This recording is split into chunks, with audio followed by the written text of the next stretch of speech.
12 సీట్లుంటే 11 సీట్లు ఓడిపోయారు. మీరు అడగొచ్చు, మరి అన్న మీరు అన్ని పనులు చేసింటే ఎందుకు ఓడిపోయింది అని. ఎందుకు ఓడిపోయినామో కూడా మీతో వివరంగా పంచుకోవాల్సిన బాధ్యత మా మీద ఉంది. 2 కారణాలు. ఒకటి, చేసిన పని మేము సరిగ్గా చెప్పుకోలేదు. ఒక్క మెడికల్ కాలేజీ లేని నల్లగొండకు 3 మెడికల్ కాలేజీలు ఇచ్చినాం, కానీ ఆ విషయాన్ని ఇంటింటికి చెప్పుకోలేకపోయినాం. వాళ్ళు ఒక్క గుడి కట్టి అయోధ్యలో ఎక్కడో 1000 కిలోమీటర్ల అవతల వాళ్ళు ఇల్లు చెప్పుకున్నారు, కానీ పక్కనే అద్భుతమైన యాదాద్రి గట్టి కూడా మనం ఇంటింటికి తిరిగి మనం చెప్పుకోలేదు, చేసిన పనికి ప్రచారం కల్పించుకోలేదు. భారతదేశంలోనే అతి పెద్దదైన విద్యుత్ ఉత్పత్తి కేంద్రం మీ నల్లగొండ జిల్లాలోనే, మీ మిర్యాలగూడలోనే కట్టుకున్నాం, కానీ దాన్ని నల్లగొండ బిడ్డలకు కూడా సమర్థవంతంగా చెప్పుకోలేకపోయినాం. ఈ రెండో కారణం, కొన్ని వర్గాలను తెలుసో తెలియకనో దూరం చేసుకున్నాం. ఏ ఉద్యోగులైతే, ప్రభుత్వ ఉద్యోగులైతే మరి మాతో పాటు సకల జనుల సమ్మెలో పాల్గొని పెన్ డౌన్ చేసి ఆనాడు ఉద్యమంలో మాతో పాటు ప్రభుత్వంతో, ఆనాటి అప్పటి కాంగ్రెస్ ప్రభుత్వంతో పోరాడిన వాళ్ళు ఉన్నారో వాళ్లకు మేము సంతోషపడ్డాం. 73% జీతాలు పెంచినాం కదా, 73% వాళ్లకు ఫిట్మెంట్ ఇచ్చుకున్నాం కదా, జీతాలు కేంద్ర ప్రభుత్వ ఉద్యోగుల కంటే ఎక్కువ జీతాలు ఇచ్చుకుంటున్నాం కదా అని మేము సంబరపడ్డాం. కానీ మొదటి తారీఖు మాకు జీతం రాలేదని వాళ్ళు బాధపడ్డారు. అది ప్రత్యర్థులు ప్రచారం చేసిండ్రు. దాంతో ఒక సెక్షన్ ఆఫ్ ఉద్యోగులు దూరమైంది. నిరుద్యోగులు మా తమ్ములు ఒకవైపు ప్రభుత్వ రంగంలో 2 లక్షల ఉద్యోగాలు ఇచ్చుకున్నాం. 2 లక్షలు 9.5 ఏళ్లలో భారతదేశంలోని ఏ రాష్ట్రం కూడా, నేను ఎన్నికల సమయంలో కూడా రాహుల్ గాంధీ గారిని సవాల్ చేసిన, బీజేపీ వాళ్ళని అడిగిన, భారతదేశంలో ఒక్క రాష్ట్రం చూపెట్టండి, 10 ఏళ్లలో 2 లక్షల ఉద్యోగాలు ఇచ్చిన ఒక్క రాష్ట్రం చూపెట్టండి, ఇచ్చిస్తే నేను పోటీ నుంచి తప్పుకుంటాను కూడా సవాల్ చేసిన, సమాధానం రాలేదు. కానీ మేము చెప్పుకోలేకపోయినాం. 2 లక్షల ఉద్యోగ నియామకాలు జరిగినాయి అనే మాట చెప్పుకోలేకపోయినాం. కానీ ప్రత్యర్థులు బలంగా వాళ్ళకుండే సోషల్ మీడియా ఛానళ్లలో ఏం చెప్పినారు, అసలు ఉద్యోగాలు ఇయ్యలేదు, పేపర్ లీక్ అయింది, ఇదైంది అదైంది అని చెప్పి జరిగిన పనిని కూడా మొత్తంగా తప్పుదోవ పట్టించి ఇవాళ స్వల్ప తేడాతో ఓడిపోయినాం. నేను మీ అందరినీ ప్రార్థించేది ఒకటే, ఆలోచించమని కోరేది కూడా ఒకటే. రేవంత్ రెడ్డి గారు, ఆయన ప్రభుత్వం, ఆయన పార్టీ ఎన్నికలకు ముందు ఏం చెప్పింది, ఇలా ఏం చేస్తున్నది ఒక్కసారి ఆలోచించండి. మీరందరూ రైతు బిడ్డలు.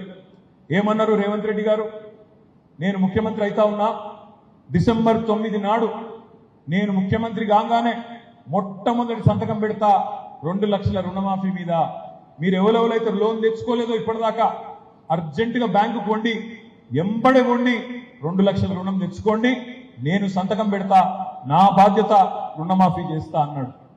మరి డిసెంబర్ 9 పోయింది, జనవరి 9 పోయింది, ఫిబ్రవరి 9 పోయింది, మార్చి 9 పోయింది, ఏప్రిల్ 9 పోయింది, మే 9 కూడా పోయింది.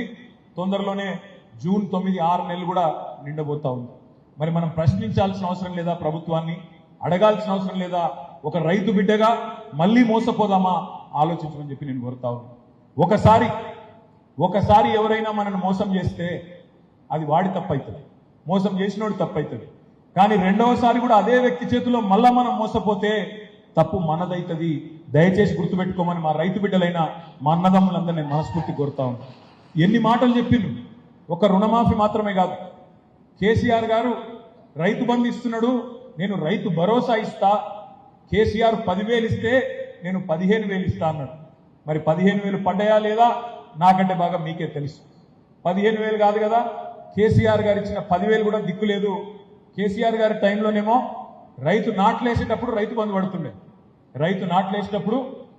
పడుతుండే, కానీ కాంగ్రెస్ ప్రభుత్వంలో రైతు ఓట్లేసేటప్పుడు రైతు బంధులు వేసే ఒక ఆలోచన తీసుకొచ్చింది. వాళ్ళు నాట్లేసేటప్పుడేమో దిక్కులేదు, ఓట్లేసేటప్పుడు మాత్రం రైతు బంధు చేసే ప్రయత్నం చేసి రైతులను ఆగం చేసే ప్రయత్నం చేస్తూ ఉన్నారు. అదేవిధంగా వ్యవసాయ రైతు కూలీలకు నెలకు 1000 రూపాయలు ఇస్తా అన్నాడు, కౌలు రైతులకు రైతు భరోసా అన్నాడు.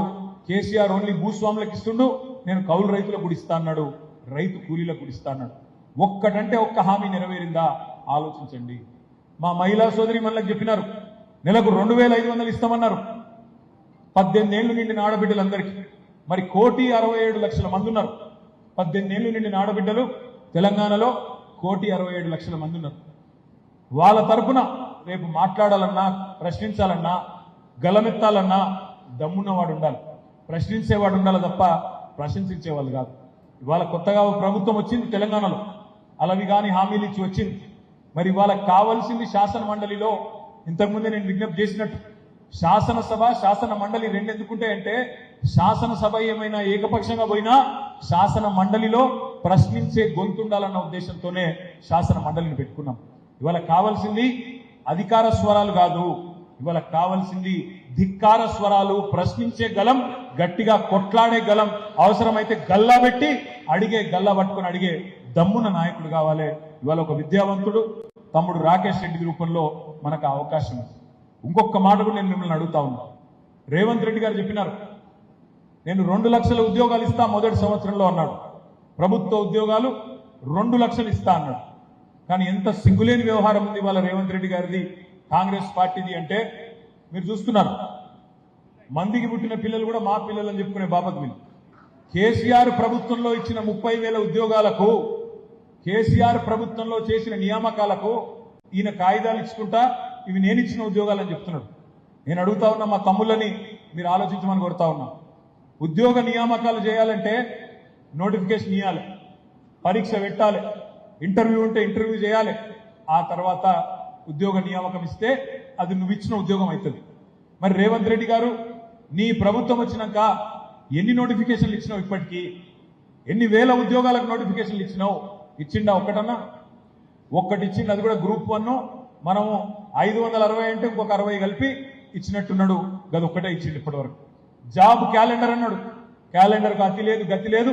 6 నెలలు కావస్తున్నది, ఈ నెల 9 వస్తే, జూన్ నెల 9 వస్తే 6 నెలలు నిండుతుంది, ఇప్పటిదాకా అతి గతి లేదు. 2 లక్షల ఉద్యోగాలను ఇస్తా మొదటి సంవత్సరం అన్నాడు. మరి ఇప్పటిదాకా కాలయాపన చేసిండు. ఎలక్షన్ కోడ్ వస్తుందని తెలుసు ఆయనకు, తెలిసి కూడా కాలయాపన చేసుకుంటూ టైం పాస్ చేసుకుంటూ నెట్టుకొస్తా ఉన్నాడు. కేసీఆర్ ప్రభుత్వం ఇచ్చిన 30,000 ఉద్యోగాలను నేనిచ్చిన అని చెప్పి పచ్చి అబద్ధాలను విద్యావంతులకు కూడా చెప్పి నమ్మించే ప్రయత్నం చేస్తా ఉన్నాడు. అందుకే ఆలోచించండి. ఇంకొక మాట కూడా నేను అడుగుతా ఉన్నా.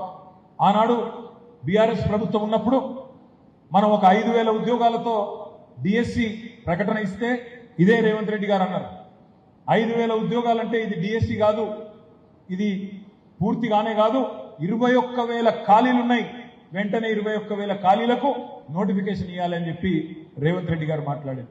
కానీ మొన్న వార్త వచ్చింది, ఆయన ప్రభుత్వం నిర్ణయం తీసుకున్నది మనం ఇచ్చిన 5,000 ఉద్యోగాలకు మరొక 5,000 ఉద్యోగాలు కలిపి 10,000 ఉద్యోగాలకు నోటిఫికేషన్ ఇవ్వాలని ఆలోచన చేస్తున్నది అని చెప్పి వార్త వచ్చింది.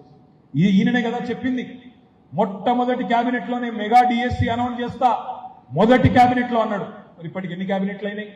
మరి అడిగేటోడు ఉండొద్దా? క్వశ్చన్ చేసేటోడు ఉండొద్దా? ప్రశ్నించేటోడు, రేపు నిలదీసేటోడు, మా గొంతు పెరిగేటట్టు, మాకు శక్తి సమకూరేటట్టు మాకు ఒక మంచి నాయకుడు తోడు మీరు అందజేస్తే తప్పకుండా శాసన మండలిలో కూడా ప్రశ్నించే అవకాశం ఉంటుంది. ప్రశ్నలు సంధించడమే కాదు, సమస్యలు పరిష్కారం చేసేటోడు కూడా కావాలి.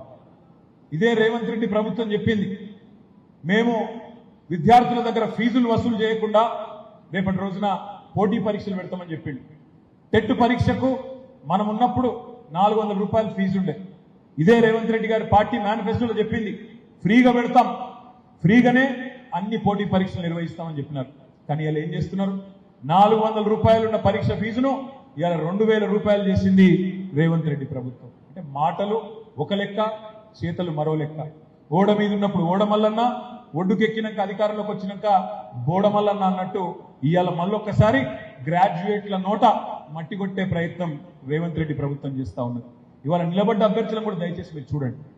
ఒకవైపేమో బిట్స్ పిలానీలో గోల్డ్ మెడల్ సాధించిన అభ్యర్థి మీ ముందు మీ ప్రతినిధిగా నిలబడ్డాడు. తెలంగాణ ఉద్యమ పార్టీకి ప్రతినిధిగా తమ్ముడు రాకేష్ రెడ్డి ఉన్నాడు. మరి మరొక వైపు ఎవరున్నారో కూడా మీరు ఆలోచించండి.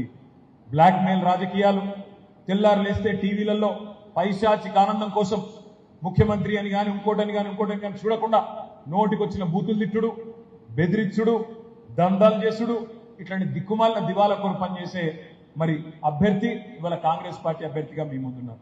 దయచేసి నేను మిమ్మల్ని ప్రార్థించేది ఒకటే, మంచి వ్యక్తులను శాసన మండలికి పంపే సాంప్రదాయం గతం నుంచి కూడా ఉన్నది. గతంలో ఇదే నియోజకవర్గం నుంచి మీరు పల్లా రాజేశ్వర రెడ్డి లాంటి నాయకుడిని, ఉన్నత విద్యావంతుడిని, ఒక పిహెచ్డి చేసిన ఆయనని పంపినారు. అంతకంటే ముందు దిలీప్ కుమార్ గారిని పంపినారు, ఆయన కూడా ఉన్నత విద్యావంతులు. ఇవాళ మరొక ఉన్నత విద్యావంతుడు సంస్కారం ఉన్నవాడు మీ తరపున మాట్లాడే సత్తా ఉన్నవాడు రాకేష్ రెడ్డి రూపంలో మీ ముందుకు వచ్చినాడు.